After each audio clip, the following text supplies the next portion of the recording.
नमस्कार मित्रों, यह है पीएच नेटवर्क। मैं हूं प्रदीप हुंडो। आशा करता हूं कि सब राष्ट्रवादी भाई बहन सुखी होंगे, प्रसन्न होंगे।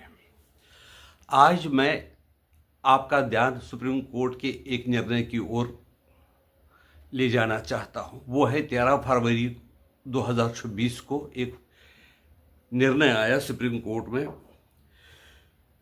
जो कि मदुरई के एक मंदिर के बारे में है। मंदिर के बारे में एक डिसीजन जो वहां के मद्रास हाई कोर्ट ने फैसला दिया था, जिसमें पहले मामला गया था टू मेंबर बेंच। एक उसमें निशा बानो थी और दूसरी बेंच में दूसरे व्यक्ति भी हो। और एक ने निशा बानो ने कहा था कि हम जो प्रैक्टिस है वहाँ की, हम उस पर इंटरफेयर नहीं कर सकते हैं। दूसरे ने कहते हैं कि जो वहाँ के मुसलमान हैं उन पर, वहाँ पर जो हिलॉक है जिसके बारे में ये निर्णय हुआ था, उनको हम पूरी ये जो सेक्रीफाइस वगैरह वो करना चाहते हैं वो नहीं कर दे सकते, यानी कि वो स्प्लिट जजमेंट थी। फिर ये मामला गए तीसरे जज के पास, जिसने भी हिंदू पक्ष के बारे में डिसीजन दिया, ताकि फाइनली ये हुआ कि जो हिंदू पक्ष है, वो जो टेम्पल है, कहाँ पर है ये टेम्पल? ये टेम्पल है अलुमिगु सुब्रमण्यम स्वामी मुरुगन टेम्पल, मदुरई में। ये कहाँ पर है? ये जो मामला है ये है थिरुपरनकुंद्रम जगह है, वहां पर ये मामला है। वहां पर मसला ये है कि वहां पर बहुत देर से एक मंदिर बना हुआ है और जो पहाड़ी का एरिया है वो सारा हिंदुओं का है। लेकिन बाद में कोई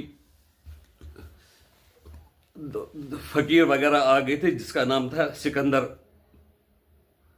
बादशाह फकीर, तो उसके नाम से भी वहां पर दरगाह थी। वहां पर क्या था कि पहले थोड़े से एक कब्र थी, धीरे धीरे धीरे धीरे उस पर उन्होंने दीवारबंदी की एक एरिया उन्होंने अपना अहाता बनाया और ये मामला चला गया कोर्ट में। पहले ट्रायल कोर्ट के पास गया, फिर मद्रास हाई कोर्ट के पास गया। अब मद्रास हाई कोर्ट में क्या हुआ ये तो मैंने आपको पहले ही बता दिया है।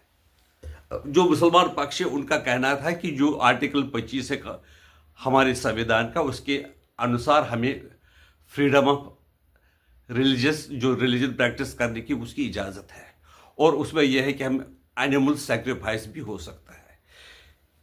एक साइड है वो कहता है कि जो हिल है वो पहाड़ी है, थिरुपरनकुंद्रम हिल, वहां का जो 33% है वो दरगाह को दिया हुआ है। ये मसला अंग्रेजों के समय से ही चल रहा था। फिर फाइनली ये निर्णय हुआ कि ये जो बाकी प्रैक्टिसेस है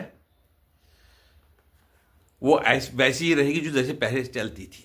लेकिन वहां पर एक चीज़ है, नमाज वगैरह नहीं पढ़ी जाती थी। तो मुसलमानों ने परमिशन मांगी कि हमें दरगाह पे नमाज पढ़ने दी जाए और हमें एनिमल सेक्रीफाइस, जानवर को मारने की इजाज़त दी गई। अगर वो परमिशन देते, जो मंदिर को रास्ता जाता है वो बड़ा तंग हो जाता और वहाँ पर वो जो नॉन वेजिटेरियन खाना देकर जो मंदिर में जाते हैं, आपको पता है कि उस पर हिंदू धर्म में ज़्यादातर पाबंदी ही रहती है, कुछ मंदिरों को छोड़कर। इसलिए सुप्रीम कोर्ट ने ये फैसला दिया है कि जो मद्रास हाई कोर्ट ने दिया है कि वहाँ पर खाली 2 दिन नमाज होगी, एक ईद उल अजहा पर और दूसरी और भी किसी दिन। बाकी वहाँ पर उन्होंने, मुसलमानों ने उर्स मनाने की, हर साल उर्स मनाने की इजाज़त मांगी थी, वो नहीं दी थी। और दूसरी उन्होंने इजाज़त चाही थी एनिमल सेक्रीफाइस की, उसको भी हाई कोर्ट ने सही नहीं माना था। बात हुई तो ये मामला बड़ा लंबा चौड़ा हो गया। जब सुप्रीम कोर्ट ने निर्णय दिया, पहले मैं बात करूंगा हाई कोर्ट की। हाई कोर्ट ने निर्णय दिया कि यहां पर ये जो प्रैक्टिसेस चल रही वो चलने दी जानी चाहिए। और मंदिर के वो पहाड़ी पर एक पिलर है, पिलर पर एक दीप जलाया जाता है किसी खास दिन, साल में एक बार शायद।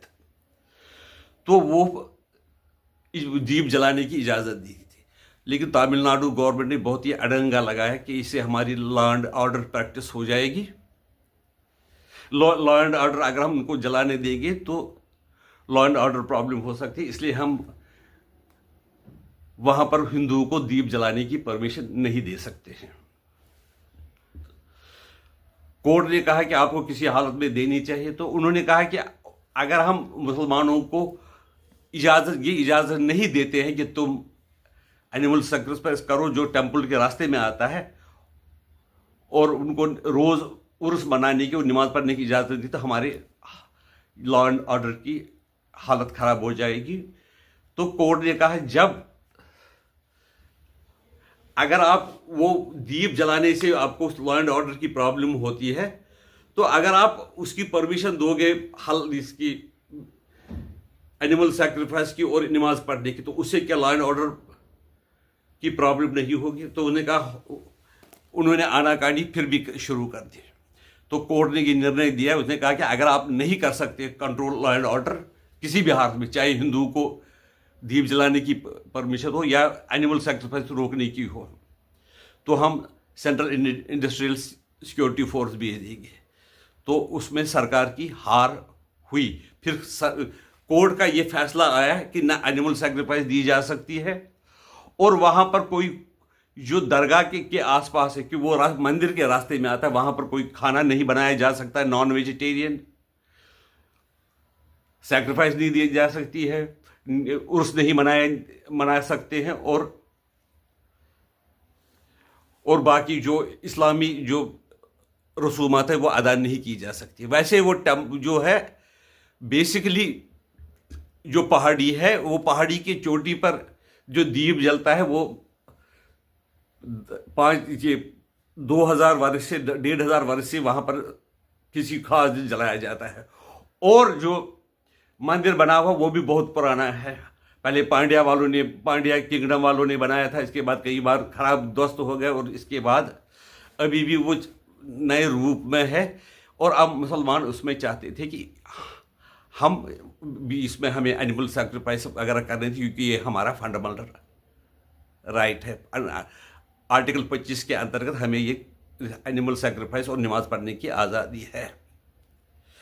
तो कोर्ट ने कहा आपको अंग्रेज़ों के वक्त से 33% जो पहाड़ी है उसका हिस्सा मिला हुआ है, लेकिन इसका मतलब ये नहीं कि आप दूसरी के जो रिलीजियस बिलीफ को उनको डिस्टर्ब करोगे। और ये भी एनिमल सैक्रिफाइस एक नेसेसरी इस्लाम का एक हिस्सा नहीं है, इसलिए तुम वहाँ पर चाहते हो कि वहाँ पर एनिमल सैक्रिफाइस हो, ऐसा नहीं हो सकता है। यहाँ पर ये जो पक्ष और विपक्ष मुसलमान और हिंदू का मसला है, यहाँ पर हमें रोल देखना पड़ेगा तमिलनाडु सरकार का।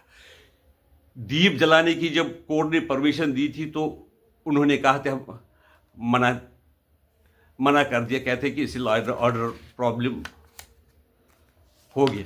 और जब सैक्रिफाइस का मामला रोकने की बात आई तो उन्होंने कहा हम नहीं कर सकते, इससे लॉ एंड ऑर्डर प्रॉब्लम होगी। दोनों सूरतों में आपको देखना है कि तमिलनाडु सरकार की सोच क्या है। और जो वहाँ की करुणानिधि नाम लिखे हुए हैं, उदयनिधि नाम लिखे हुए हैं, ये सब नाम ढोंग नाम है, उनका हिंदू से कोई लेना देना नहीं। और स्टालिन वगैरह वो एंटी हिंदू साफ दिखता है, क्योंकि उसके बेटे जो उदयनिधि स्टालिन ने कहा था कि हिंदू जो धर्म है वो वायरस है, वो बहुत बीमारी है, एड्स से भी खतरनाक बीमारी है। इस सोच के लोग को हम हिंदू वोट देते हैं, और हम हिंदुओं को ये सोचना चाहिए अगर हम ऐसे लोगों को वोट देंगे तो हमारे जो धर्म का बहुत ही नुकसान पहुंच सकता है। हमारा धर्म क्या है? मानवता